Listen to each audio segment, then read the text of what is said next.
You know that feeling when you snag a bargain mini PC online, only to find it chokes on a single Photoshop layer or makes your video render crawl forever?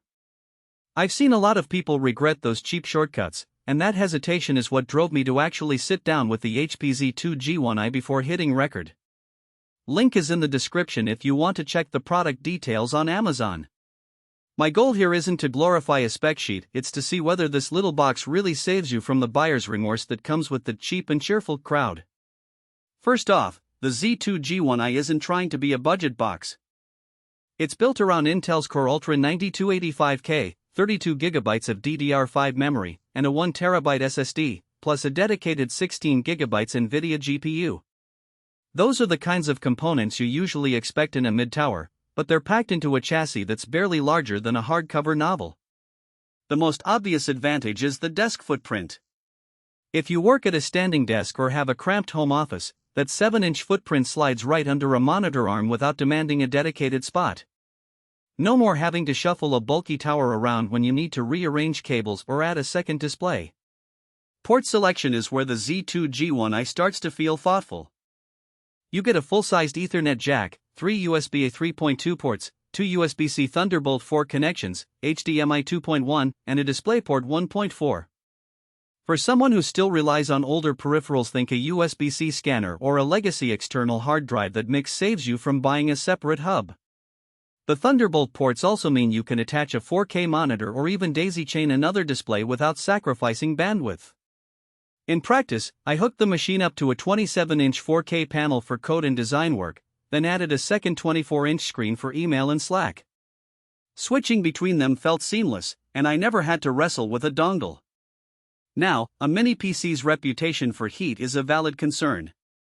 The Z2 G1i uses a dual-fan cooling system that, on paper, should keep the Core Ultra and the NVIDIA GPU in a safe temperature range.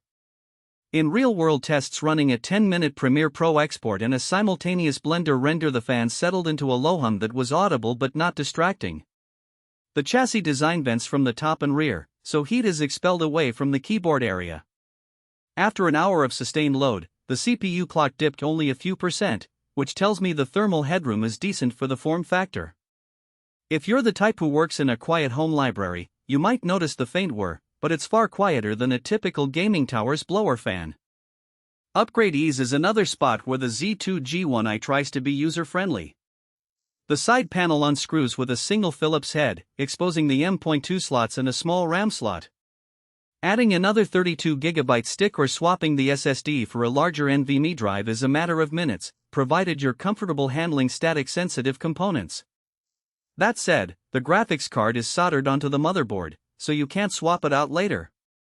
If you anticipate needing more GPU power down the line, say, moving from light 3D modeling to heavy VFX work, you'll have to accept that limitation up front. Who should consider this machine? If you're a freelance graphic designer, an architect drafting in Revit, or a data analyst running moderately sized datasets, the Z2 G1i hits a sweet spot. The combination of a high core count CPU and a professional-grade NVIDIA GPU means you can comfortably edit 4K footage, render complex CAD assemblies, and multitask between several demanding applications. The 32GB of RAM ensures that you won't be hitting the wall when you have multiple Photoshop files open alongside a browser full of research tabs. And because it runs Windows 11 Pro, you get the familiar enterprise security features without the clutter of a consumer OS. On the flip side, there are clear scenarios where this box starts to lose its appeal. If you're a hardcore gamer who needs the latest RTX 4090 performance, the fixed GPU will feel like a ceiling you can't breach. Likewise, a video editor who routinely works with raw 8K footage or a deep learning researcher training large neural nets will find the 16GB VRAM and the thermal envelope limiting compared to a full-size workstation that can accommodate multiple GPUs and larger cooling solutions. For those users, a traditional tower still offers better scalability and potentially better price-to performance. Another practical consideration is the price point. This isn't a cheap entry-level mini PC. It's priced in the same ballpark as a mid-tier tower with comparable specs. The advantage you're paying for is the space saving and the clean aesthetic. If you have a dedicated office space where a tower's footprint isn't a problem, you might get more bang for your buck by going the conventional route.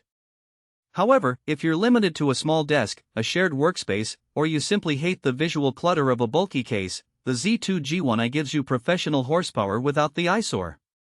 Battery life is, of course, a non-issue for a desktop, but the lack of an internal UPS means